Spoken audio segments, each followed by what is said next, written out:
slightly overran again in what's becoming quite a habit of splitting these episodes into two parts, but it was all good stuff, or all will be good stuff, because this has definitely been recorded before the bit you're about to hear. So, welcome back, Alan. Thanks for coming back. Oh, I appreciate the invite. Yeah, you definitely have come back and haven't just recorded this in one slot and we're faking it that we did it in two. Isn't that correct? That is correct. Excellent. So, as we were saying, Tell you what, though, like I'm not annoyed and like fair, hats off to something, but obviously, I've got some competitors out there who are producing games. And good for them, they're producing content, but there's a group of guys from Europe who produce videos, and they're still playing, and I'm like, well, they've obviously not got the same COVID restrictions as we have, so yeah, they can play games. Their channel's doing great because they can produce videos. And then there's another guy who's, I think, from the UK, who's like producing videos, but he's taught his wife or his girlfriend how to play, and so she's like the person he's playing against, and I was just like, so is that not an option for you? No, my missus, I love her to bits, and she's like really supportive and everything, but I'm not gonna drag her into that, but I was just like, oh my god, these guys can produce content, and I can't. But yeah, I've got like a list of people to come onto the channel again. So once you've finished your High Elves, you're coming on, aren't you? And then yes, I'm for some reason I'm now on a painting mission for these High Elves. So I was saying this ages ago, but when this all started, you think, well, at least I'll get something painted, and then I just didn't do any. I haven't done any. Right, so we're now month 9, and it looks like nothing has changed in your painting pile. So, but for some reason, since the new year, when I committed on live stream to getting 2,400 points of High Elves painted and ranking lower mid-table at a tournament, that was my 2 New Year's resolutions.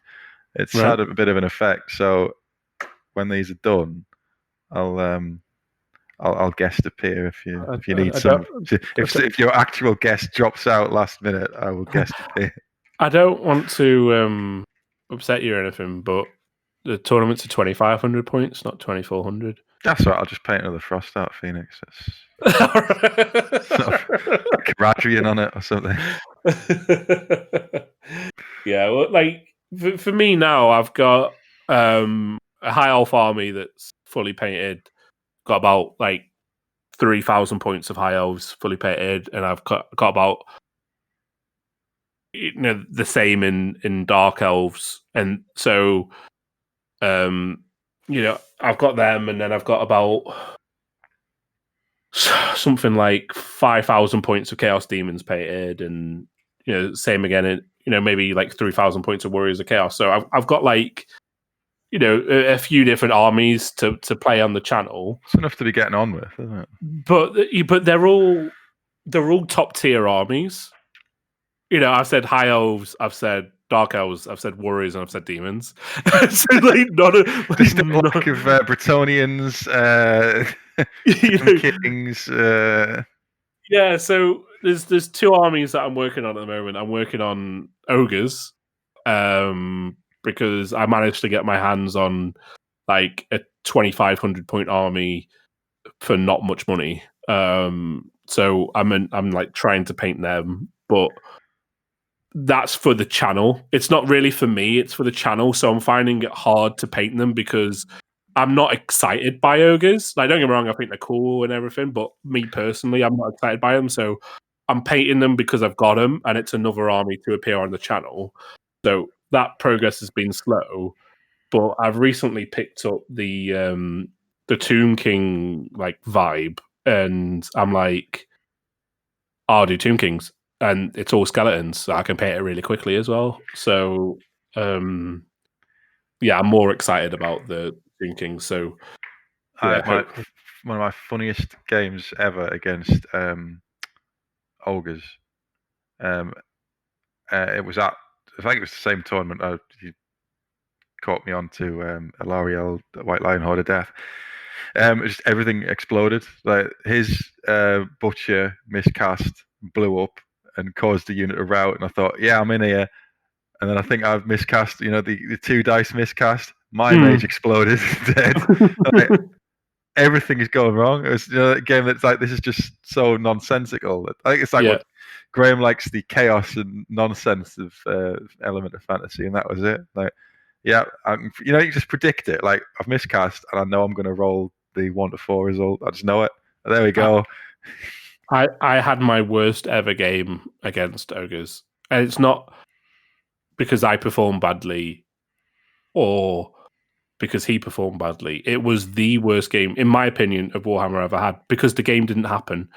What happened was I was playing, like, Graham had organised like a meetup, and we'll have like a little mini tournament, get a few of us together. And so I've driven like over an hour to get there. And I said to everyone I played against, I was like, I've got because at the time I only had 2 fully painted armies, and as I said, I only like playing with fully painted armies. So I said, right, I've got my high elves or I've got my warriors of chaos, right? What do you want to play against, right? And the guy who's using ogres is just like, I don't want to play against high elves. So I was like, right, I'll use my warriors of chaos, and he went, fine. And so, he got turn 1. To be fair, I was using a demon prince, and so I was using like a demon prince of Nurgle, and he was using like a warrior block and a hell cannon and chimera, but it wasn't like the most competitive army I could do. But he was complaining right from the start about my army being really competitive, and I'm like, you've got an Iron Guts bus, you've got 2 Iron Blasters, you haven't taken a non-filth army yourself. But, I just let it roll over me because I'm used to hearing it now. And I was just like, I just thought that to myself. Anyway, he goes first, and like his cannon misfires but doesn't blow up, and then the other one misses. And I was like, fair enough. And then on my turn 1, like I moved like my Greater Demon up the flank, my Chimera up the flank and stuff like that. And I fired my Hell Cannon and he thought I was probably going to like target his general's Iron Guts unit, but I was like, he's got like units over there that aren't in leadership range of his general. So I like shot my Hell Cannon at him, like killed an ogre. And because he's like leadership 7, normally -1 from the Hell Cannon, leadership 6, like that unit fled, caused panic on another unit, and then that unit fled, and that kind of thing. And he was like, oh, this game's bullshit, and he's like, oh, I much prefer 40k. And I'm thinking, what? I shot at you with 1 gun and you think 40k is better? And so in his turn 2, like he fired his cannon at like my demon prince, and I went, oh, he's got a charm shield, and I charm shielded it. And he was just like, right. And he just packed up his army and walked off. So I've had 1 turn. I've driven over an hour to get there, giving him the selection of army, and I've played 1 turn. And he's gone, oh, this is bullshit, packed up his army, and he just left. He just left the building. And I was like, right. And Graham was like, what did you say to him? And I was like, got charm shield. I said I've got charm shield. I'm like, take a panic test on your balls. Like that kind of thing. But anyway, I don't mean no ill against the guy. I've got no like hard feelings or anything. I'm sorry that if you're listening, I'm sorry you didn't enjoy the game or anything. But I don't think he's listening. But I just want to cover it because. The thing is like, even if you're losing, there's 2 people trying to enjoy that game. And it's about trying to make the game enjoyable for the other person as well as yourself. And so I don't like, even if I'm getting absolutely stomped, I played a game once and I got 0 points in the game, like 0 victory points. Yeah, and he got all my points. He got 2,500 points plus my general, plus my BSB, plus banners and everything all that. I got 0. Yeah, I've been absolutely stomped, but I'm not gonna like complain about it or make the game worse for the other person and be a bitch about it for lack of a better term, because there's two people there. There's two people trying to enjoy the game. You both try to enjoy the hobby, and it's just a bad attitude, I think. So no, no offense to the guy or anything. I'm sorry you didn't enjoy it, but hopefully next time it'll be better. But that's my worst ever game, and I'll never forget it now because it's my worst ever game. Well, it's committed to a multi-million subscribed podcast now, so it's gonna go. It's locked away in the vault now. It's out there for all time. Yeah, like with the charmed shield. I can't. Yeah. The worst game I've had. I've talked about it at. I keep referencing myself here. That's very self-obsessed, isn't it? Is that 6th edition tournament I went to in Warhammer World? Where I think I'd had a run of like losses, and then just to play someone who's like clearly cheating in front of you, like why have I wasted the petrol to come here? And was it something like 75 quid for the ticket or something? It was a GW one, so it wasn't cheap. Yeah. I don't think, because you used to lay on coaches, but I think I drove down there. It's like I could have been doing anything today, and now I'm sitting here watching you blatantly cheat in front of me. I don't like that. The thing about tournaments, right, is you get some people. There's 3 kinds of people. Right? You got there's 4 kinds. There's losers, there's winners, there's winners. There's 4 kinds of people. You got people who play to have fun, and they just have a good time no matter what happens. Yeah, they're the best people. Okay, you've got the people who say they only want to have fun and they take fluffy lists, but are really bitter and sour about it when they lose. Right? You've got people, which is what I would place. I'm going to place myself in this category, which is really competitive, but try and make everyone's lives enjoyable whilst I'm stomping you to a pulp. And the last one is people who go ultra competitive but are arseholes about it.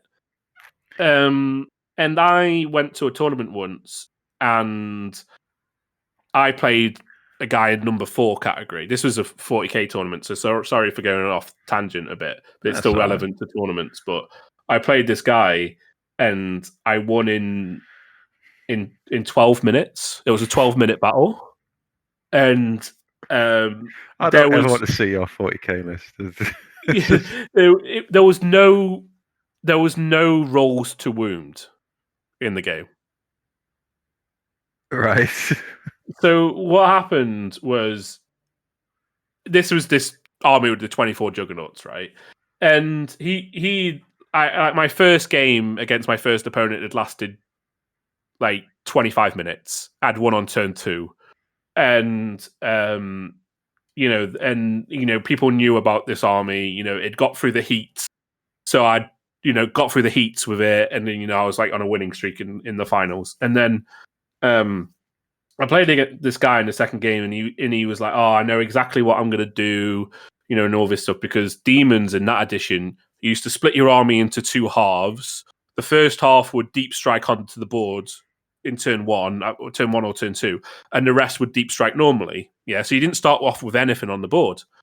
I remember this vaguely. Yeah. I don't think I was playing at the time, but yeah. So what I did was I split my army into 2 halves. And then he went, and it was an objectives-based mission, so there was like 3 objectives on the battlefield, for, whatever. And so I was like, right. And he was like, I'm not going to deploy any of my army. And I was like, are you sure? And he's like, I'm going to hold my whole army in reserve. And I was like, why? And he's like, well, your whole stick is you deep strike to counter my deployment, so I'm going to reject you that, and I'm just going to hold my whole army in reserve. So I was like, you do know you can only come in from turn 2 onwards? And he's like, yeah. So I was like, all right, fine. So my first half of the army came down, and juggernauts are on 50 mil bases, like 60 mil bases, like 50, 60 mil bases.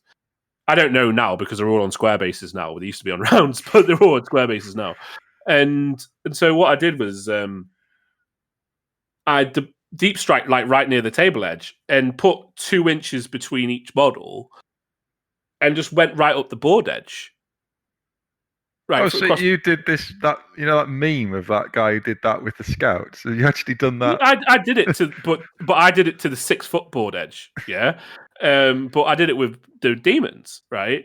Because the bases are so massive, and you could put 2 inches between each one, and so I didn't give them anywhere to come on.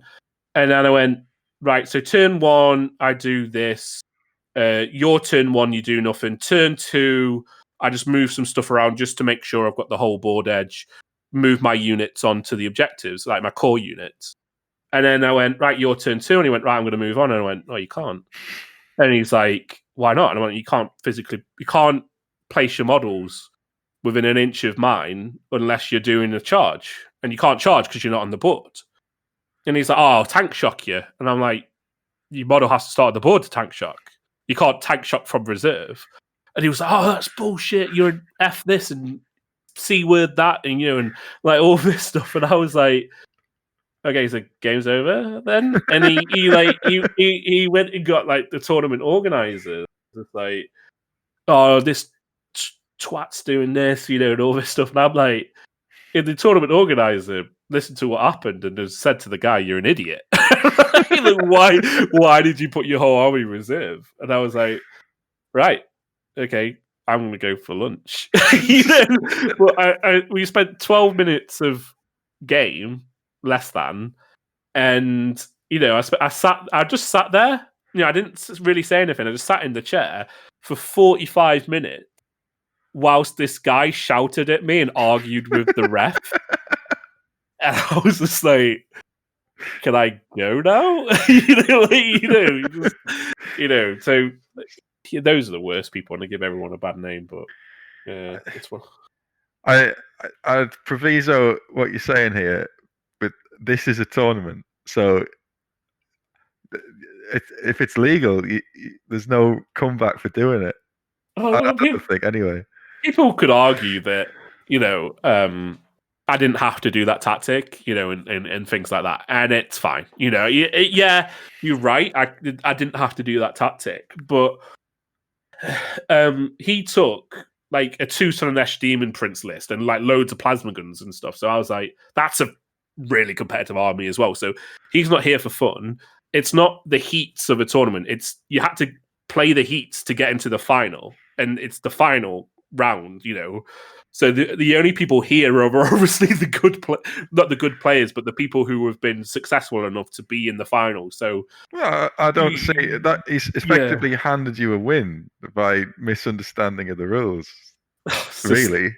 Yeah. So it was, but compare that guy to the guy I played in the last game of that tournament. So the guy I played in the last game of that tournament was like a Crimson Fist player. Sorry for talking about fantasy, but it's still tournament related, and the way you play the game related, and how you hold yourself in the game. And he looked at my army and he went, I can't beat you.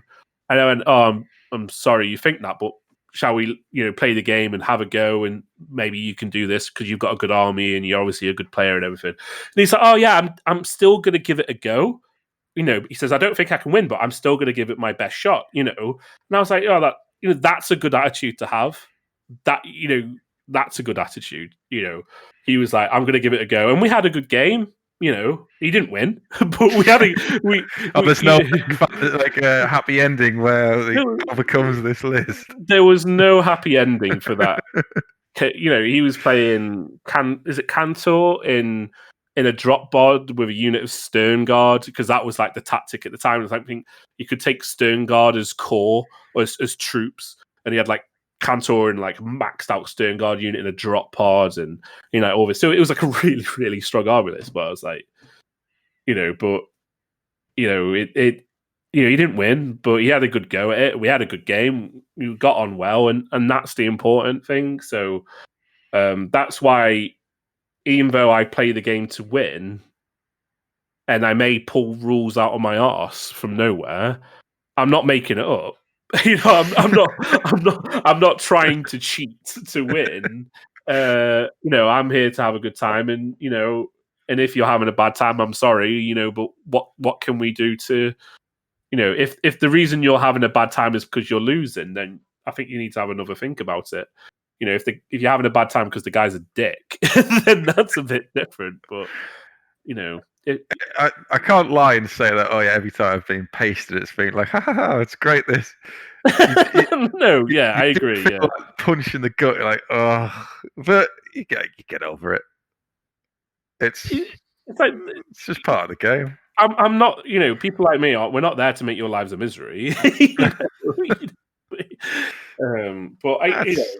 But I don't like it. It's cliche to say, oh, but you learn something every time you get beaten. You do, really. I remember when I first started playing Warhammer 7th, right? And I'd come from playing 40k in tournaments and stuff to play Warhammer 7th, and I thought I was the shit. Okay, and I was like, oh yeah, I'm fucking amazing. And I got my arse handed to me time after time after time, and I was going to like these veterans clubs. I was going to these game nights, and I think I lost something like 20 odd games in a row. I lost 20 odd games in a row before I won my first game of Warhammer 7th. But then after that, things started to get better and better and better and better and better until I plucked up the courage to go to a GT. And I went to a GT and got pasted. And then I was like, right, okay, I'll take those lessons learned, and then I'll go to another GT. And I got to another GT, and did better, So yeah, it happens, and but we've all been there. We've all been there with our losing streaks. But I think because Gavin, who we talked about which was the best. Again, I'm referencing my own stuff here. We talked to the best Emperor was, if anyone listened to that. He was the only real fantasy player when I started playing that I knew, and he had dwarfs, and he dipped in and out, but he had a comprehensive dwarf army. And I'm just building up the high elves as to what I can buy and that. And he must have beat me 15 times clear before I started to get a handle on how the army worked and how the what the dwarf's strengths and weaknesses are and all that. And I enjoyed that. Even though you're getting beat, it's like, right, so that doesn't work. Right, what else can I try? All right, so when that happens, I know that this is a good counter to that. And then you just notice that your wins start ticking up, and now it's about even now. If I was to play him, it would be like 50-50 who won. And that's how I started. And I thought, right, I want to play some different armies, and that's how I got involved in the sort of like mini group that we've got. And then I thought, well, Graham was running that tournament. Like, well, I'll give it a go. And then you met me. You little fluffy nonsense. This, like, scrap that. All White Lions. Bring Alariel in. Get rid of any dross. Bring in the pure blender combinations. There was something else. I was trying to teach one of my friends how to play last year before COVID hit, and it was like early 2020, like January, February time / late 2019. And my mate James gave him his Dark Elf army, like 3,000 points of Dark Elves. Just went, wow, that's generous. Yeah, well, we're all in like a big friendship group, and we're like, we've all done it, because I gave James, the army James uses on the channel is Orcs and Goblins. I gave him like 2,500 points of that, and just went, there you go, because it was a kind of like, I'm never going to use it, and I'd rather you get some love out of it, and play it, but I'm always like, just don't sell it, don't. If I give you it, don't go out and sell it, immediately for like a few £100, right? So, and that's the thing we do, because we want to keep the armies within the family, let's say. And so he just went out and just gave my mate like 3,000 points of Dark Elves and went, here, take these home with you, And so I was teaching him how to play one day, and he's like, he's really good, and he picks up all the rules, so he knew all the rules and everything. Well, he's learning the rules. And I was playing him, and I didn't fail a single armor save in the whole game.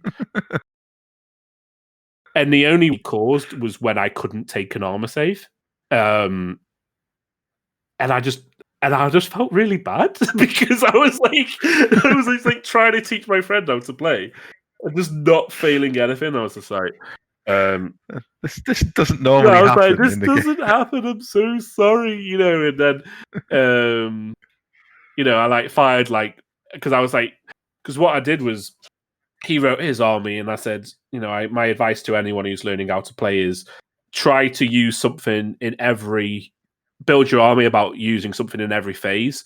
It's not going to make you the best army, but it's going to teach you the rules quicker if you do something in every phase or use different types of units, different sizes and different unit types. So he was using, like Cold One Knights and some executioners and a bolt thrower, and a wizard and stuff like that. And I was like, well, Dark Elves don't know about artillery. Like they got, repeater bolt throwers, but they don't know about cannons or anything. So I was like, I'll use a hell cannon, right? And then so I fired my hell cannon as executioners and kills 12, and then it's like they run. I was just like, oh my god, What follow? But so that I felt really bad with that, but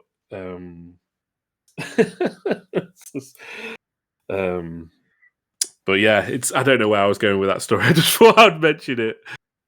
People trying to get into the game and then just going badly. It's just sod's law, isn't it? your learning game is the one where I don't fail anything. Well, that wasn't his learning game. It was I taught him 500 points first, so he could learn the basics, and then I taught him at 1,000 points, and then we played again at 1,500 points.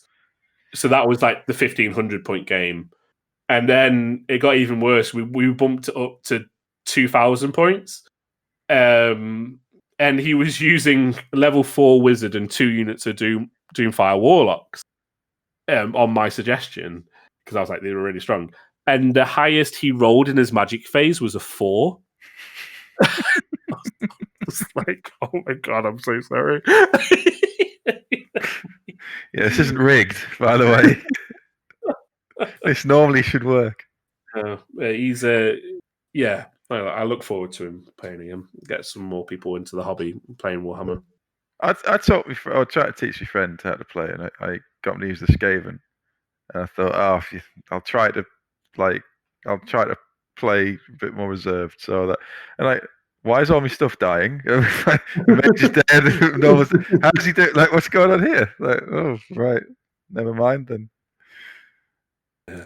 Skaven are one of those things where it can just everyone knows this. It can either go terribly well or it can go terribly good. I've gone back to we keep referencing mini wargaming, but Cullen on there is amazing. He should just not take artillery. Don't. to be fair, to be fair, there are some really strong Skaven lists that don't use artillery dice. The plague lists are pretty strong, as I remember. Well, there's a couple of things I was so obviously the most obvious one is Storm Fiends. So if you just take Storm Fiends with the rattling cannons, they're ridiculous. Well, it's 4d6 shots. 3d6 each. So if you got a unit of 3, it's 9d6 shots.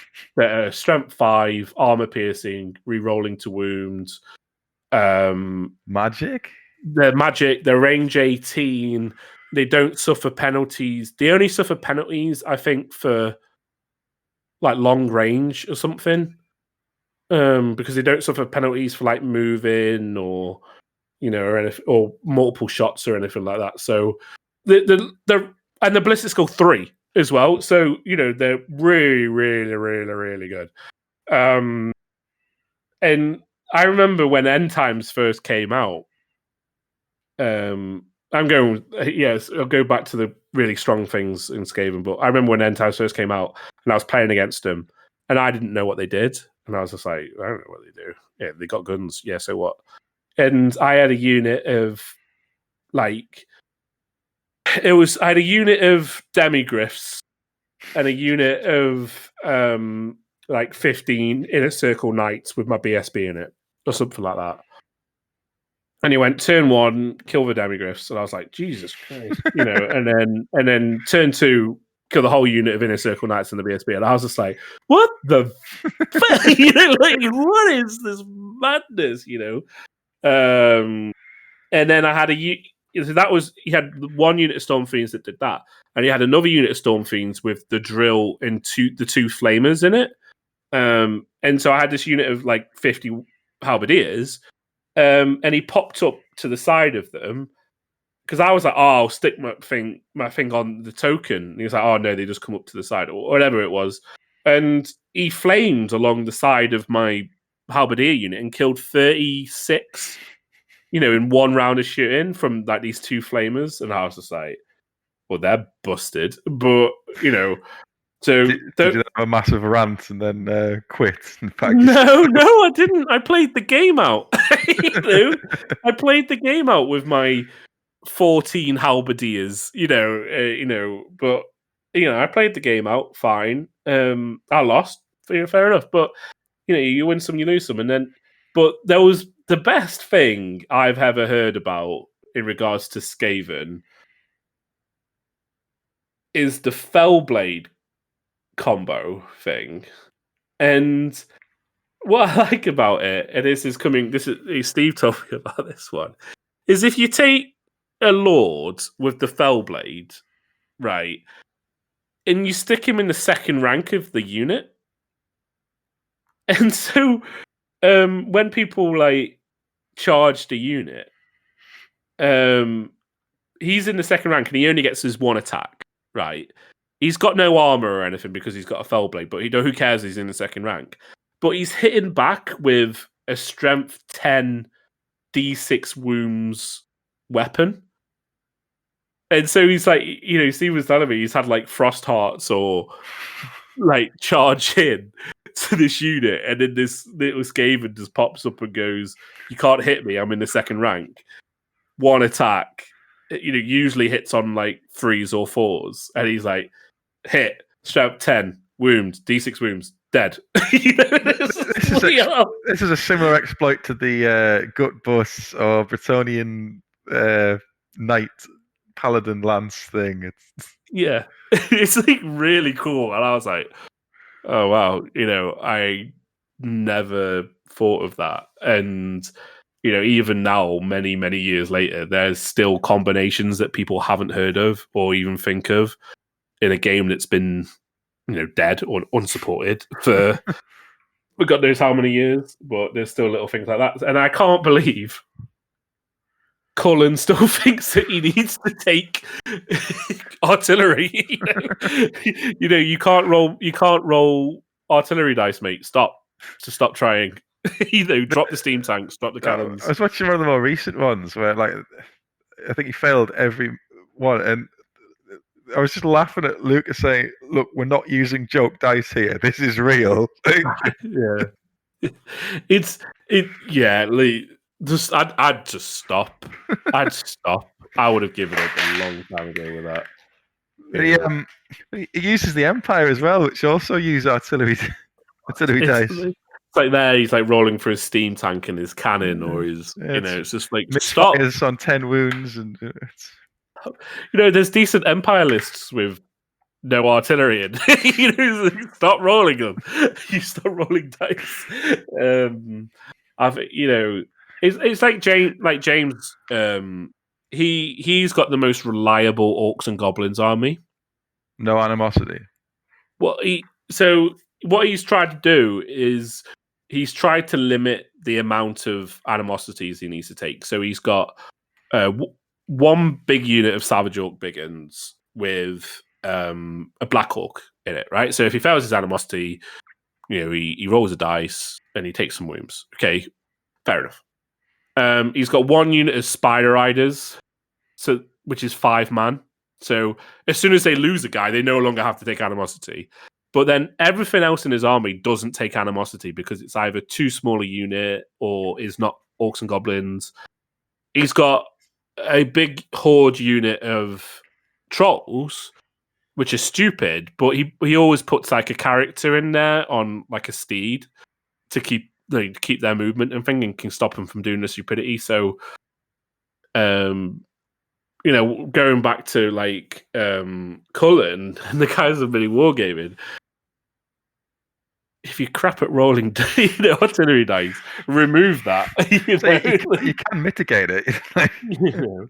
So, and there's mitigations, and then they go, then that's what James has done. Animosity is a real bitch. So, well, what are the ways of mitigating it? Well, try not to roll for it. I mean, it's now just not a cliche, but it's like a calling card. Oh, he's going to fail how many times is he going to fail this time? Pulls in the views. Yeah, well, maybe that's it. It is funny when it happens, but I can't remember the last time Cullen won a game. I can't think. He beat that. They had that young lad on. Right, I don't count those. It was just getting into the game. I think he beat him with the Dark Elves. Yeah, it was like, well, that's what us more experienced players do. Is we crush new people's souls. You can't be a veteran of Warhammer until you've had your soul crushed at least once. I've just painted all these up and at a crunch. Yeah, take them models off the board, son.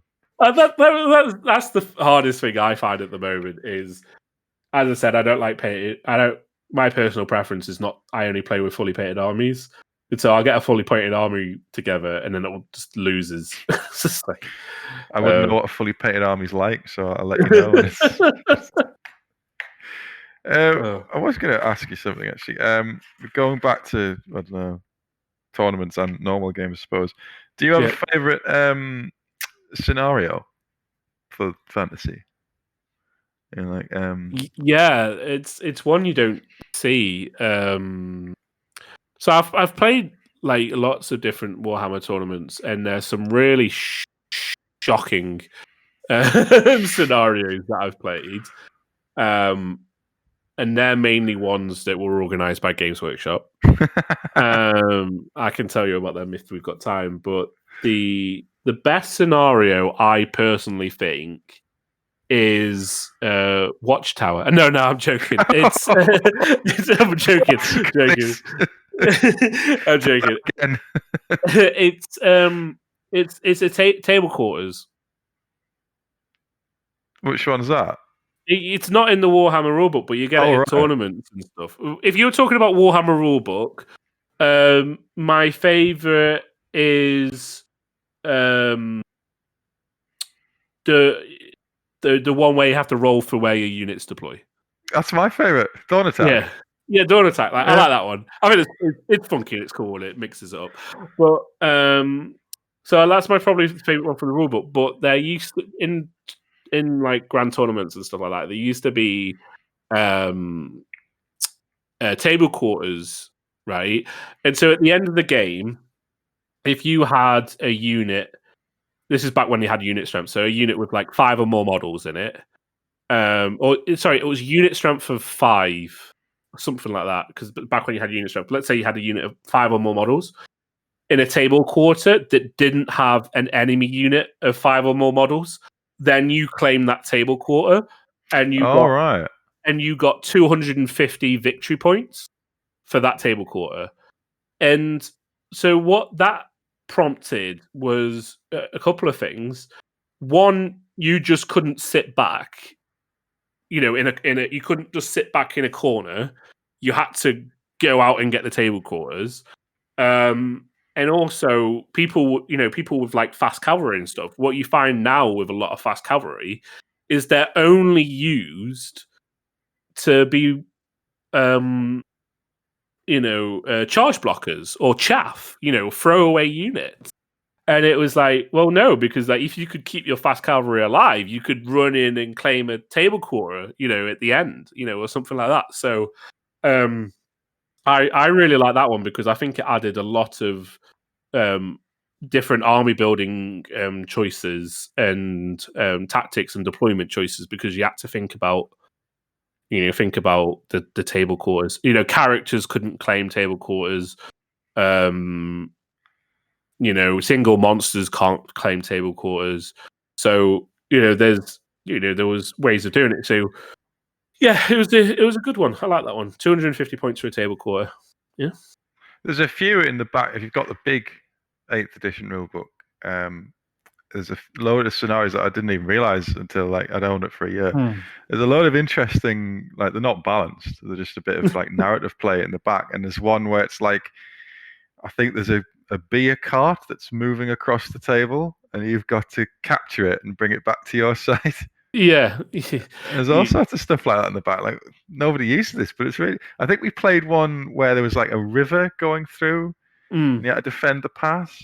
There's all sorts of stuff in the back that I never really knew about, and I've never played it much. But when you can start playing again, I would like to have a look at a few more of them. Yeah, there's obviously some good ones. The worst ever tournament scenario I've ever played was at a doubles Warhammer tournament held at Warhammer World by Games Workshop, and don't sue us. It was. No, you can tell him it was bad. Can't sue me for that. But, don't sue me, then sue him. What it was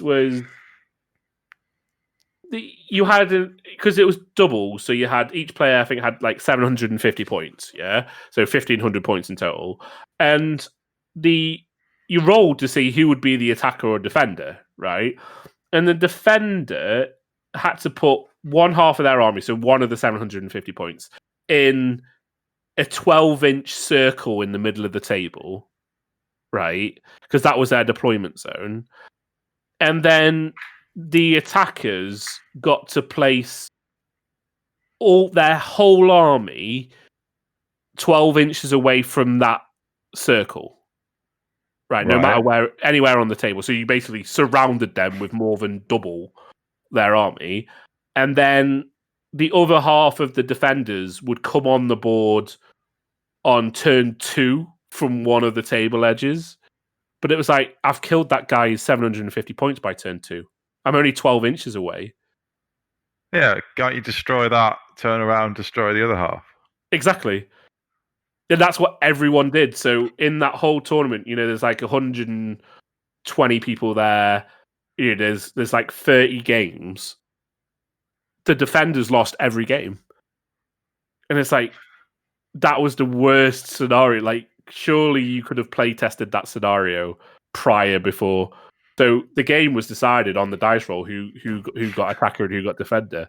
And I remember me and my mate Martin, we were playing Orcs and Goblins, and I was who do we want to roll for it? Because whoever rolls, the other person's going to blame them if they don't get the highest roll. and I chickened out, and he rolled for it, and he rolled and beat the other guy, and was yeah, we've won, and we did. We're not even going to bother playing the game. And some people went home before the game was done, and it was right, yeah, done, let's go. So yeah, that's the worst ever designed scenario. But the best one for me, because you can make really fun scenarios. I think Worcester did the Wandering Giant one. Yeah, that was good.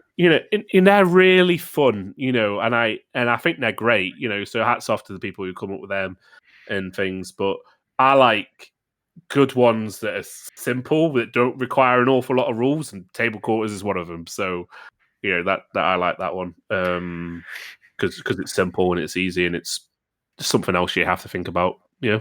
I think that's the only novelty one I've seen is the Worcester one with the giants. Everything else has just been out of the rule book, including we did Watchtower. It was at Graham's tournament, wasn't it? Well, the thing about Watchtower and Triple Crown did this is I've been to 2 different tournaments where Watchtower was a scenario, right? But they changed it. So at Triple Crown, they have a hill instead of a Watchtower. Now, no one can start on the hill, I don't think, but it's claim the hill, you get 500 victory points, yeah? It's like Watchtower, but not. And then there was another tournament I went to, and they said, right, it's Watchtower, However, you can't have any unit in the watchtower of more than, I think it was like 25 models, 20 models. So it was like, right, well, I really need to think about my army composition, because one of those games I'm going to play in the tournament is Watchtower. And you didn't win the game for getting Watchtower, you got 500 victory points. And so when I was designing my army, I was like, well, in the Watchtower game, I may be defending the Watchtower. So I need to have a core unit that can sit in the Watchtower, but it can't be more than 20 models, I think it was. So what can I put in there? Right, well, I'm going to have to spend 20, that amount, many points on it. And so I ended up using Warriors of Chaos, and I took a unit of 20 Mark of Khorne Chaos Warriors, and I went as one of my core units. And they had no characters or anything in it. It was just like a block of 20. So people were like, oh, why are you taking that? And I went, wait till Watchtower. Got to Watchtower, defending, and I was like, right, my defending unit's going to be this unit of 20 warriors. But to be fair, even if I was attacking, those 20 warriors would have headed straight to the Watchtower. And, I stuck him in there, and no matter what they threw at him, it was like, what 10 models are you going to pick? Well, I'm going to pick 10 Khorne Chaos Warriors. What are you going to pick? 10 course, yeah. Ridiculous amount. And because, they're frenzied, but you can't charge out of the tower. I was like, they're frenzied, but they can't charge out. Do you remember the cheat? Well, I think most things have the comp this or errated it. You reform into a long line, and then you move 1 inch into the Watchtower. It's like, well, you mean swift reform, yeah? Yes, you swift reform into a long single line, so you touch the tower, and then you say, right, I'm moving in. Like, I think most people say that you can only do a standard move. Yeah, the Watchtower. They may have even changed the rules to say that, but yeah. Yeah. So it stops people from doing like ridiculous things like that, but it doesn't stop you doing ridiculous things like that when you come out of the tower. So if you come out of the tower, you go, right, you place your model and then you build your unit around it. So it's like, you can do that coming out of the tower, but no, like Watchtower, it's bad because it says you win the game, and there's no strict or harsh enough rules on the Watchtower in regards to, like, you can only start the game with so many models in it, but at the end of the game you can have 100 models in it. So you could have 100 zombies in there or something, So it's like, that's a bit ridiculous. But there are things in tournaments that, errata that, or have like homebrew rules to get it out. So as I said, the tournament I went to is like, you can only ever have a maximum of 20 models in it. That means you have to think about it. I think most people's way to combat Watchtower is just a re-roll. But when you're playing friendly, and fair enough. Just re-roll it. Oh, re-roll Watchtower. Oh, let's play Battle Line again. But I have to be perfectly honest, there's 2 missions I don't like playing, and Battle Line is getting old a little bit. But the other one is, I don't like the diagonal one. Oh, I like that one. I don't like it. What's it called? Meeting engagement. It might be meeting. Sounds so 40k. I don't like it because things can charge things. Well, you just line a Phoenix up and long bomb charge the infantry units, and they just go straight through. I think it was like must have been a dwarf gun line or something. It just goes straight through the artillery in the middle, and then turn around. And by that time, they've charged and hit them. Like, this is over pretty quick. It's the only reason I don't like that one is because of the. I do like the tension at the start of like a one. General's not coming on. Battle Standard Bearer's not coming on. All the trash is obviously going to come on, no problem at all. But the stuff that you really need to come on, no, that's not coming on. I don't particularly like the Blood and Glory. I like Blood and Glory. I can understand why people don't know. Because of the game is auto over. Yeah. In tournaments, they've addressed that again in Triple Crown. they've addressed that by if you break the other person first, you get 500 additional victory points. It's a small. There's just something about it I don't like. It's, Is it because you don't like taking more than one unit with a banner? It's not that I don't like it. It's just that I've been somebody who will remain nameless has put me in a position where it's hard to overlook a certain build. So that's where I've combated that in my version of that high elf list, because I've had to think about that thing. So I've actually got 3 other banners in my army. So I actually have 4 banners, the BSB and the general. Do you put them on phoenixes or something? So yeah, so the difference between mine and yours, I think you've gone like Ilarial. Did you go Noble or Sea Helm? Sea Helm for the +1, yeah. I went to see how because I've got the model and I've never really used one, and that re-roll to reform looks quite useful. Amazing. It's amazing. It's amazing. Yeah, and your BSB is not there for damage. There's the unit can do that. So that ability is amazing, and +1 comp is really good. And then you've gone for like the Noble on the Eagle. And I don't know where I got that idea from. No, it's pretty good, isn't it? Just came to me. It's pretty good. And then you've got like the 2 Phoenixes, the big unit of White Lions. You're giving away all my secrets here.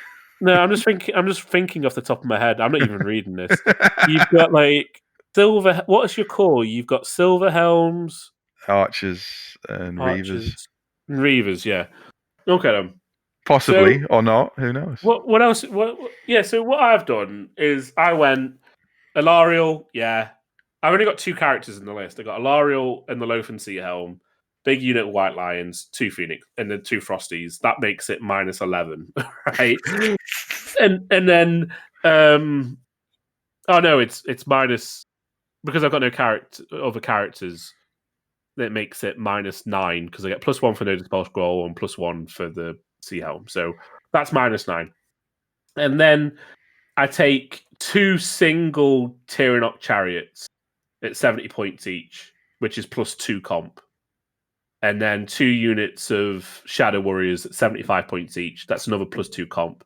So now my comp's at -5 from only spending less than 300 points to make it -5. And then for the core, I went a unit of Spearmen. That's another +1 to make it -4. And 2 units of 15 archers. And the 2 units of 15 archers have got a musician and a banner in each. And then like a couple of units of reavers. And I think a bolt thrower or 2. I can't remember. Maybe 1 or 2 bolt throwers. But yeah, the reason I designed the army, because that was the army I took the second year round. And I think I came 5th. The first year I came 7th, and the second year I went 5th. And so it's gone through like trial and error, but it's you had to think about Blood and Glory and the banners. You had to think about a few other things, but I think archers, 50 units of 15 archers with banner and musician are really underrated. I think they're brilliant. They're often like do something like last time I played Graham last year. The archers killed his Chaos Sorcerer on whatever Manticore beast thing it was on. They do something ludicrously overpowered at some point during most games. Yeah, and they're not bad at shooting either. So they're not, and it's like the fact that they've got long bows. You fire 15 shots a turn, and so they're really good at sniping other artillery, like sniping artillery. They're really good at picking off like light cavalry and stuff, and they're not afraid to take a charge off like a light cavalry unit or a skirmish unit because you get 15 attacks before they do, and you've still got 2 ranks and a banner. So they are pretty good. I do like them, and they're core, so it helps. Yeah, so. talking about shooting, sorry, I wrote a Dark Elf list recently, which I'm thinking of taking to Triple Crown, and it fires 100 shots a turn. Ugh. Is it mostly crossbows, or are you incorporating? It's got 4 units of 10 crossbows, Right. which is 80 shots, Yeah. and then it's got 2 units of Dark Riders, which is another 20 shots. So that's 100 shots. And then it's got 4 bolt throwers on top of that. So it's 100 shots, not including bolt throwers. That's pretty good. All iron armor piercing. Yeah. It's got some like nasty tricks in it. So it's and it's got lore of, is it Shadow, where you can like minus people's toughness and stuff. So yes. Yeah. What's it called? Enfeebling foe. Enfeebling. It's one of the ones where you lower the toughness. Plus, Shadow's got Occam's Mind Razor, so if they do get charged, you can just. Yeah, it's that's the +4 list. That's +4. Yeah, it's +4. It's what I did was I wanted to challenge myself with a Dark Elf list. Well, with the next time I go to Triple Crown, I can only take positive list. That's the rule this year. I can only take positive lists. And I was like, right, well, can I write? So the one with the Tomb Kings was, can I write a Tomb King list that doesn't have the usual tropes of Khalida and a massive unit of archers, or a big unit of Tomb Guard with a Tomb Prince or Tomb King in and a Necrotech, or can I do it without a light council? That kind of thing. And then with Dark Elves, it was, right, well, can I write a competitive, positive Dark Elf list that doesn't include special characters? It doesn't include Witch Elves. It doesn't include Executioners or anything like that. So the list I came up with is mainly core units, but it is quite tasty. it's +4 at the end of it. Yeah, just a casual 100 shots. Yeah. Yeah, it's yeah. It's got 100 shots and a big unit of Cold One cavalry. That's pretty much it. Yeah. Here's something that's semi-mystifying to me, just based on army choice. Yeah. Where's this resurgence for Bretonnians come from? You know what I think it is with Bretonnians is, one, Warhammer 2, yeah, but also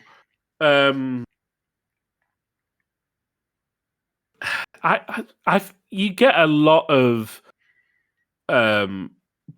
like Bretonnian like 3D printing stuff. Because you can't get the models anymore. There's a lot of Bretonnian 3D printing stuff, and also Warhammer, like Games Workshop, have released like the Bretonnian map and things like that. So I think it's like a combination of all those things. But I was really surprised when, because Graham was like, "Oh, I'm doing Bretonnians," and Steve's like, "Oh, I've done my halfling Bretonnians," and then my mate James had just bought a Bretonnian army, and I was just like, "Well, 3 people who I talk to regularly have just gone out and brought Bretonnian armies." There's something in the water. What's going on? But it's, and I think as well. Sorry, with Triple Crown as well. Sorry to keep harping on about it.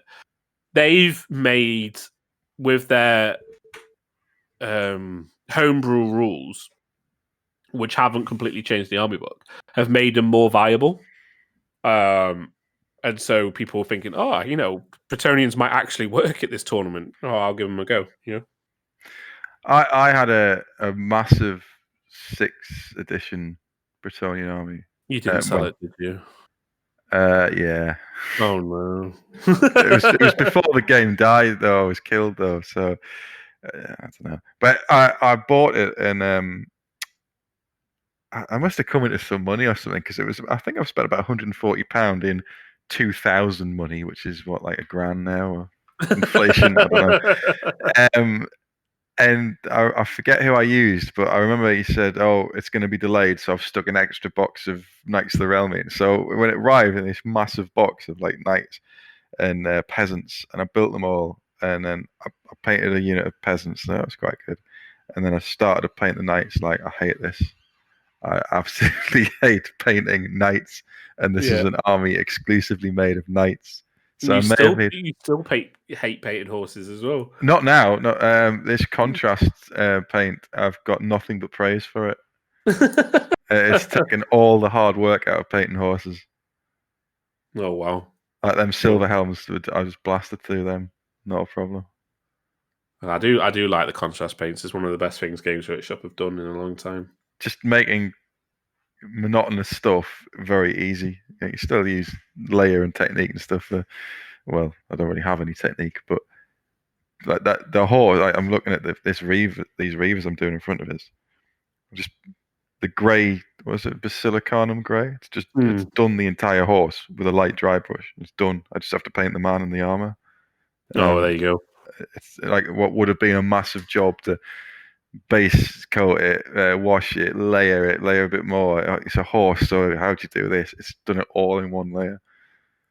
I'm not. I used to be half decent at painting, and then I lost the majority of vision in one of my eyes, and so I find it like really hard to paint slash pay attention. So if you looked on like my Facebook page, a few years ago I was like painting high elves, and I was spending like a long time on each of the models, and you can see that there was like a bit of quality in them. And people have said to me, "Oh, can we see more pictures of your high elves and stuff?" And I'm kind of like, no, because it was during when I was painting the high elves that I lost the vision in my eye, and so I've got about maybe 10 models in the army that look really good, and luckily they're all the front rank. But the rest of the army is pretty shocking, and so I'm like not too happy about that. But with the ogres that I'm painting now, for instance, a lot of the model, the way I've painted them is done through contrasts or using the shades, the different shades. So I've got a good result through not a lot of effort, and it doesn't require me spending loads of time like blending or doing like lots of like small detail stuff, basically. So yeah, like hats off to the people at Games Workshop for producing them. They were a bit of a lightsaver when they came out. Well, have you got this Gilliman flesh? Yeah. I can't paint faces in flesh to save my life. No. One layer of that, and it does everything for you. And Well, yes. where was this for the past 20 years? Yeah, so like I use that exact same thing on my like ogres. So to paint my ogre flesh, I actually spray my ogres in a khaki brown first, yeah. And then I do the Gulliman flesh over the khaki brown on the skin, and so it's not as bright as if you did it over, like white or grey or whatever.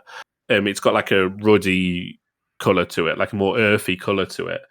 And I do 2 coats of it, and then I do a coat of Agrax Earthshade off the top to make it like a really dulled down, so it's not like shiny or anything. It's really dulled down and earthy color, and it's made them come out quite well. So my ogres have got lots of like muted tones on them. There's no like bright colors or anything, so it works quite well. It also makes the painting process very easy. So Yeah, I can't recommend them enough for stuff like that. I was amazed how quickly, because I had to strip the silver helms again for the 3rd time or something, because I'll try with the contrast because I'm getting nowhere. You just like, I can't face painting this again, so I stripped them and then contrasted the horses and just dry brushed the riders. This has taken no time compared to where I was up to, which has taken me, I don't know, 3 years to get to a half painted stage. They are now done. They were done inside like maybe 2 weeks it took. and that's Yeah. just doing bits and pieces. Like it's not even like solidly sitting down and doing it. So I'm fully on board with them now.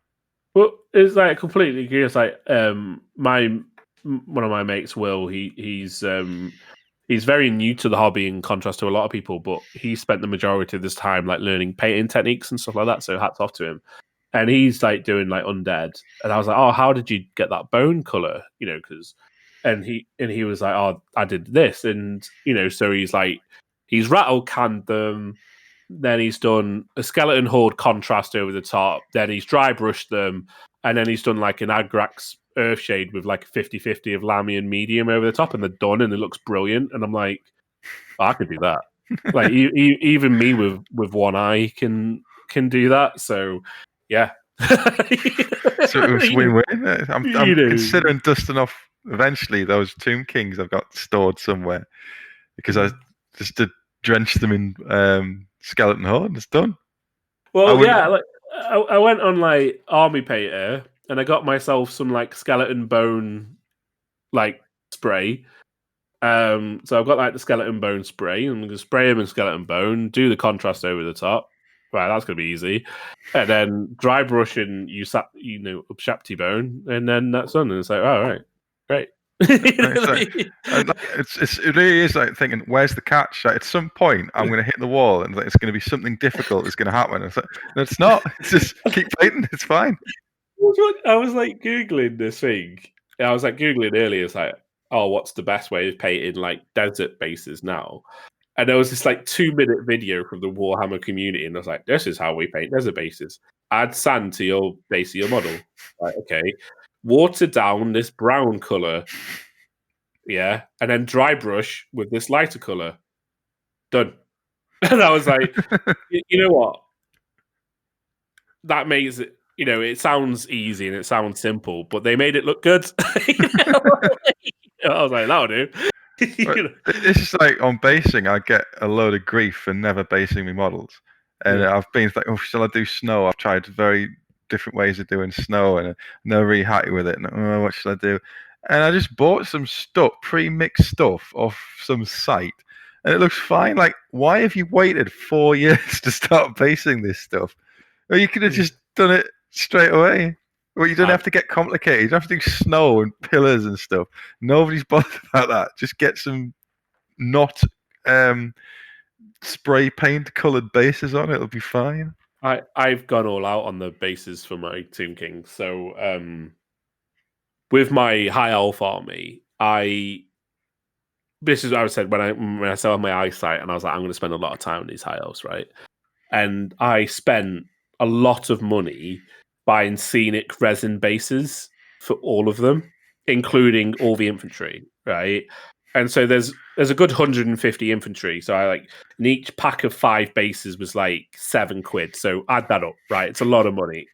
And then the company stopped producing them when 8th edition, dried up. And I was like, so I couldn't buy them anymore.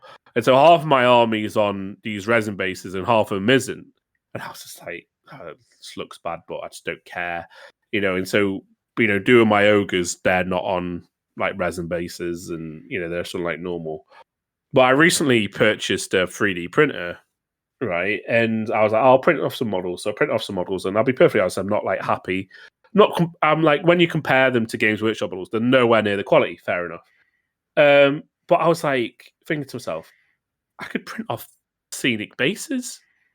And so all my Tomb Kings are on these 3D printed scenic bases now because I can just print off as many as I want, and it doesn't cost me the earth. So I've gone a bit all out on my Tomb Kings, and I think for my other armies that I do, I'm probably going to do the same.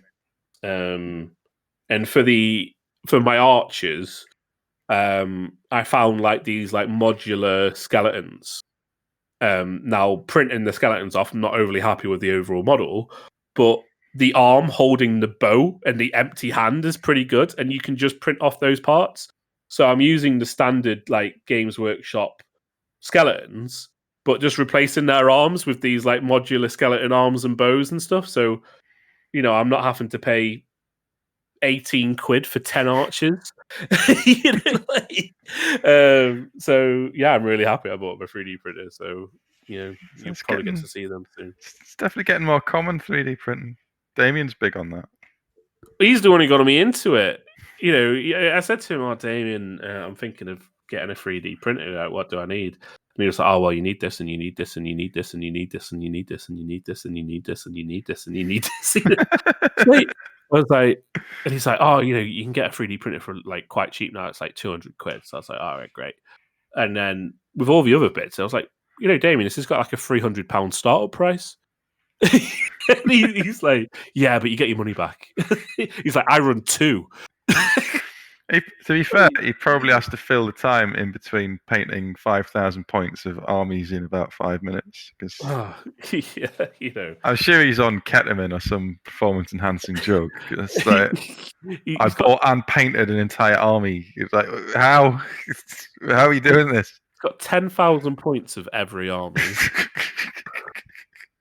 I'm in the wrong job, mate. Yeah, I've stripped this frigging Silver Helm unit 3 times over 4 years, and I've just got it finished.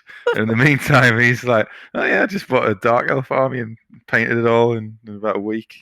Oh god, it reminds me of this guy who used to come into my store, and he was really bad at playing, but he was a good painter. And so what he'd do is he really wanted to win a game. He didn't win a game for a year, right? It was over a year until he won a game. And he come in every week. So that's like 52 games, just in the store that he didn't win. I don't know how many, he went to like gaming clubs and stuff and never won as well. I admire the dedication. Yeah, so what he'd do is he'd come in, he'd be like, "Allan, I lost again." And I'm like, "Oh, tell me about it," and I'd write him a list. And then it was great. It was great money income because I'd write him a list and he'd go, "Right, I'll buy it." And I'm like, "Right." And he's like, "Yeah," and he'd just grab the boxes for me. So I grab the boxes, put it down. And then sometimes he'd ring the store and he's like, "Oh, Allan, I lost again. Can you recommend anything?" And I'd be like, "What's the most expensive thing?" No, I wasn't. You can't be like that because they wouldn't come back. But it was like, so I was genuinely. You need an all stomper list. That's what you need. Well, this is fantasy, so I was like genuinely trying to help him.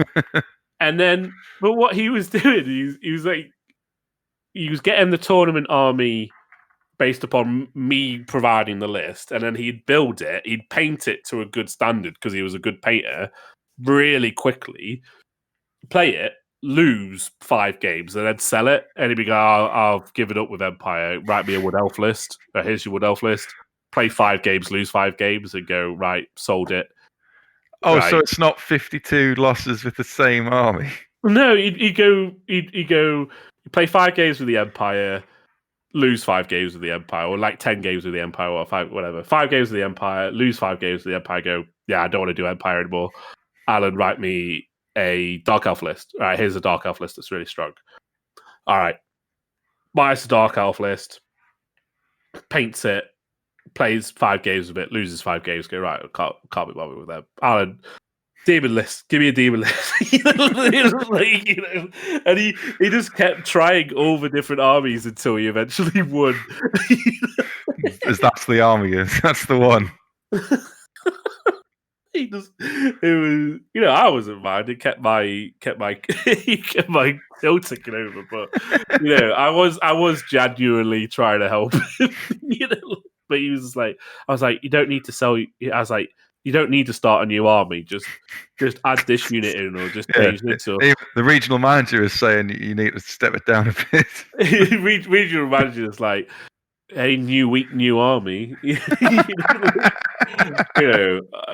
I had like people come in, and I remember when like Blood Knights were first released, and it was 55 quid for 5 models at the time, and they were all metal, and people were like, 55 quid for 5 models.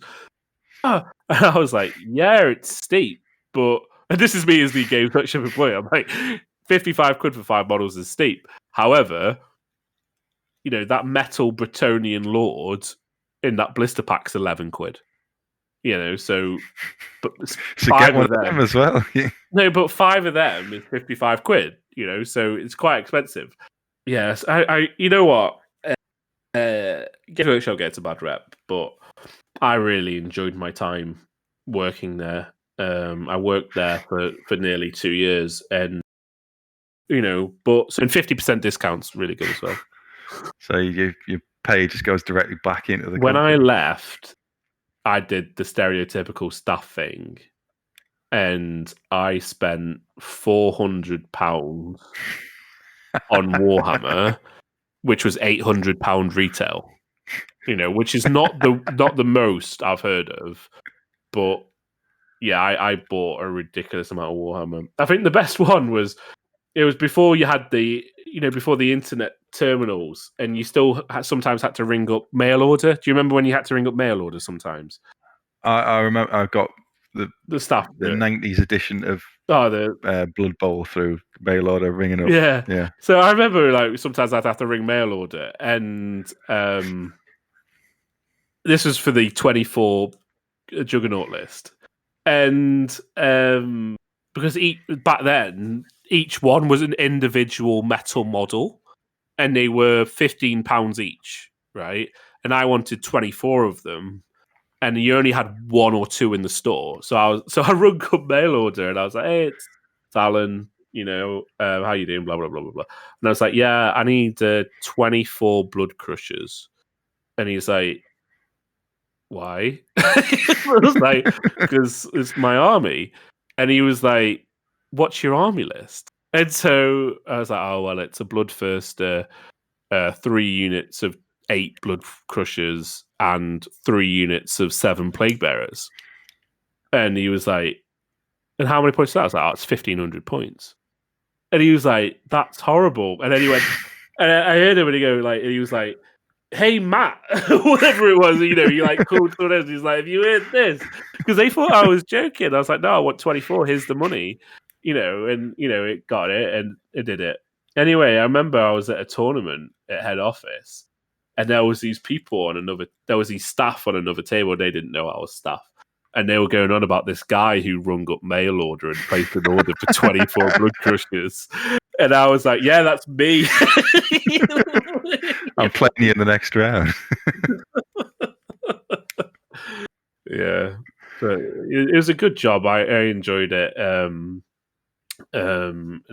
Got some really fun memories of it. So, I've always thought that if money wasn't an option, then I'd probably do something like that again. So, having worked there, what is Jervis Johnson really like? I was too much of a plebeian to ever meet Jervis Johnson. You are 1, 2, 3. You're the 4th person I've had on who's worked for the company, and no one can tell me what he's like. Nah, I can't tell you, mate, because never met him. It's the hardest thing about working for Games Workshop, and this is not a reflection on Jervis Johnson.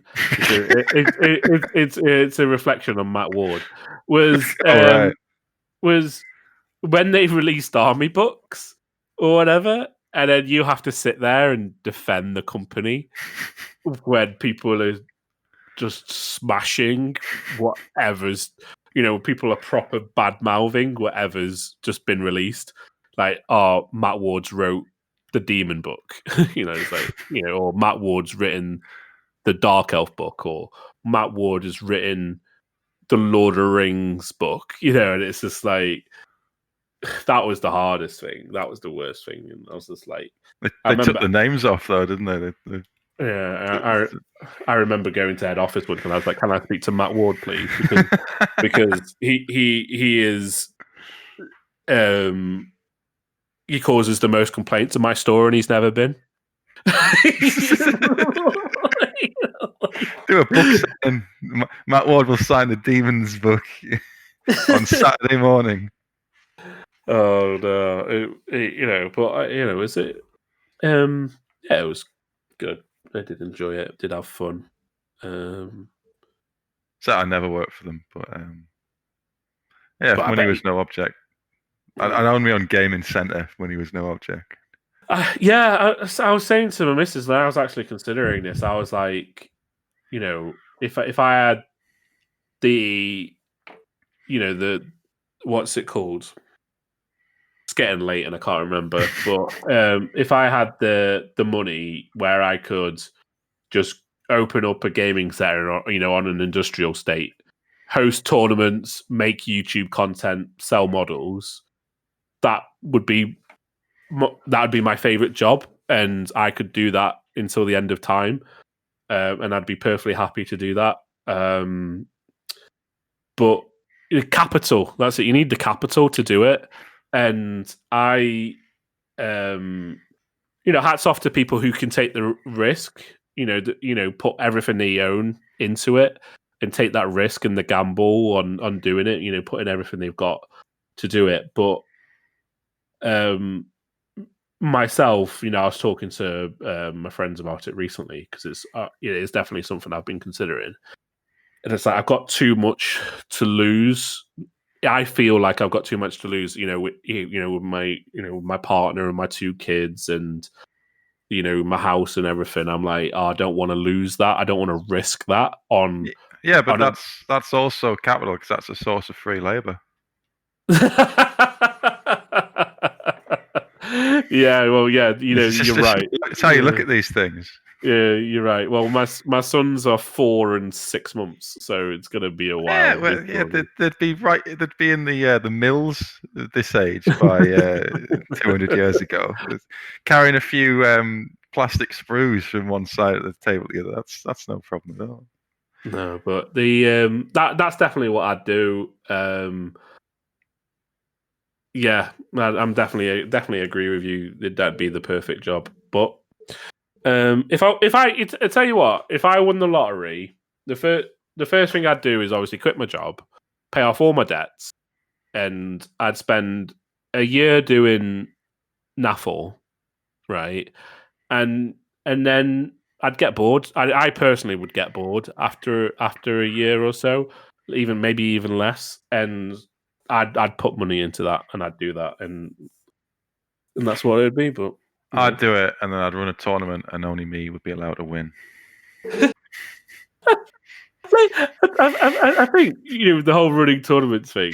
I've run several, and I've offered to help like people like Graham and stuff run tournaments, but I think they think I'll ruin it. If I just upset people. It's like, no, you can't do that. That's not the rules. Are you just the poacher turned gamekeeper?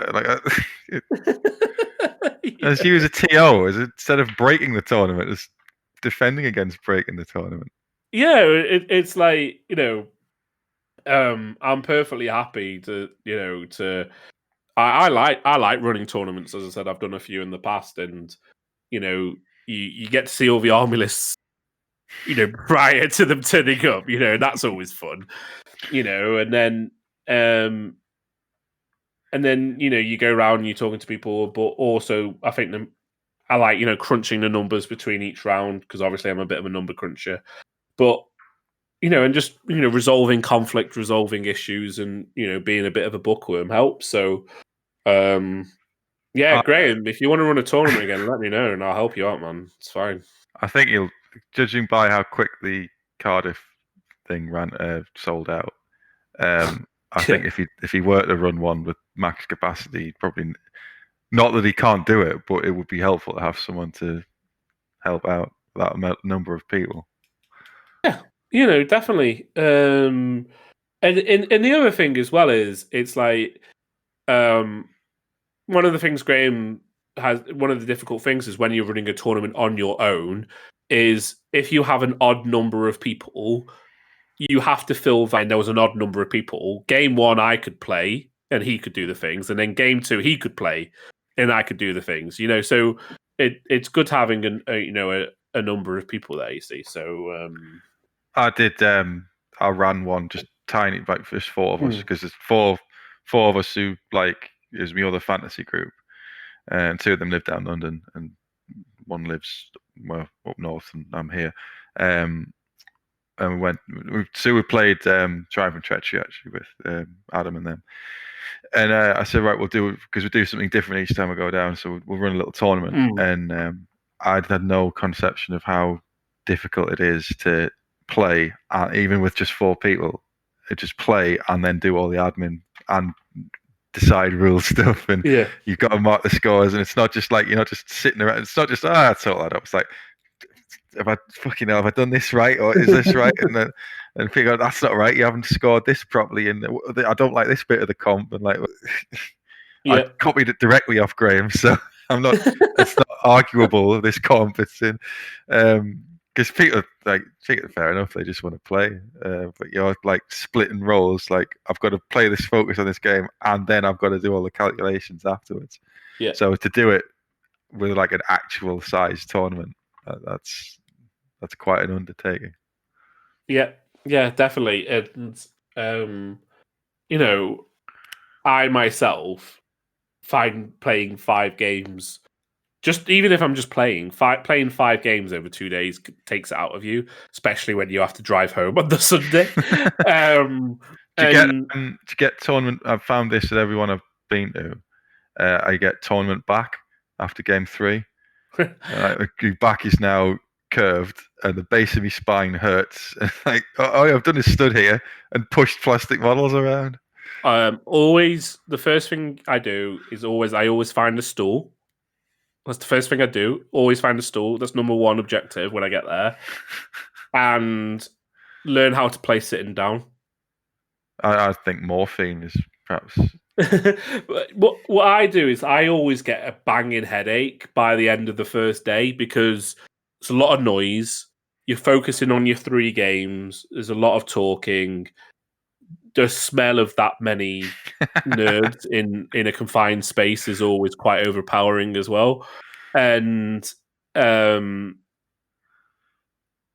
by the end of the first day, my head is just ringing. Yeah. So for anybody who's playing that much in one day and there's a lot going on, there's maybe more riding on it, is I try and drink a bottle of water each game, kind of thing, because it keeps you nice and hydrated and stuff like that, and it stops me getting headaches.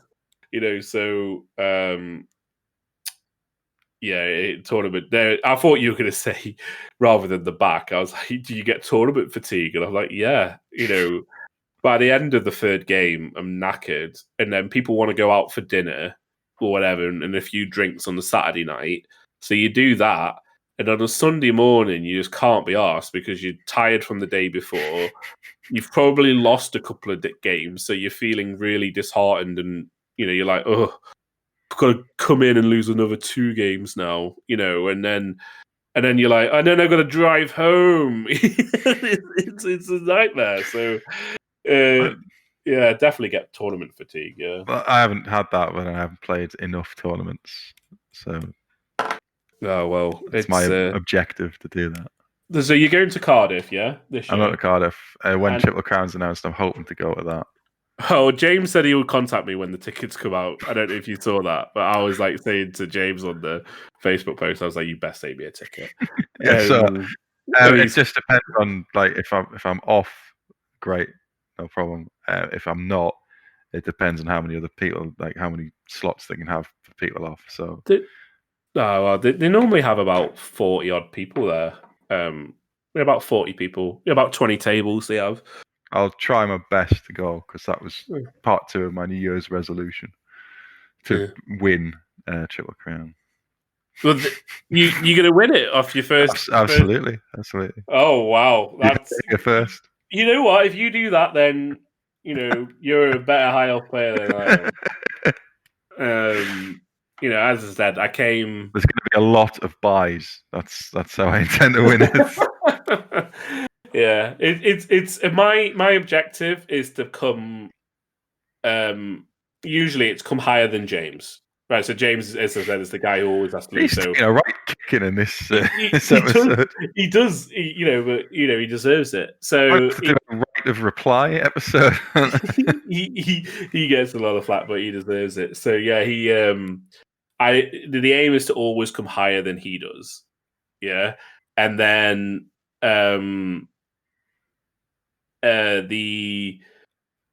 but this, if I was going to make a year's resolution for tournaments, is to come higher than Steve. Yeah, because Steve wins a lot. So mine's a lot more realistic. I think I wanted to be like upper lower table or like lower mid table, but then even that might be a bit optimistic. Yeah, that's fair enough. That is fair enough. But it's just about practice, and I think if you play one army like high elves, and that's your army, fair enough. It's playing as many different armies as you can.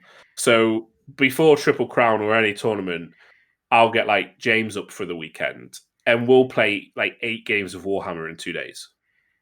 Right, but we will play lots of variations of armies because we want to try and get as many different scenarios done and different types of units and different kinds of things. And is this it's a proper training regime. It's like Rocky. It's not just, just to turn up with your plastic case and say I'm ready to go. Yeah, and I envy those people because they've got there's if they lose then so what? Whereas me and James, as I said, we're competitive and we acknowledge that, but we're not dicks about it. It's just we want to win. You're in that fine line between dicks and nice people who want to win.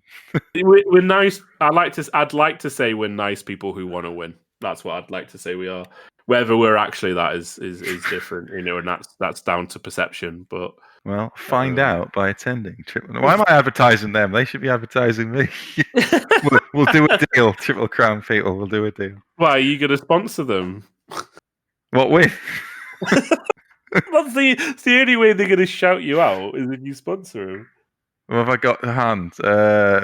I've got a lot of basing stuff. Do they want that? Well, with your 200 Twitter followers, this army, of people you're getting. Army of bots that have got fake accounts that have self-generated. You can get, try and get maybe the Sunderland Battle Bunker to sponsor you or something. I don't want them to waste my money, their money. Sorry. that sponsoring me would just be chucking money down the toilet. Oh, don't say that. On that cheery note, thank you for talking at maximum length about. It was mostly fantasy tournaments, wasn't it? So thanks for tuning in. If you want to plug your thing again, your Toy Soldier Tales, feel free. Yeah, so you can find us on YouTube under Toy Soldier Tales, Facebook, Twitter, Instagram. It's all the same, Toy Soldier Tales. I was quite lucky to get the same name for everything.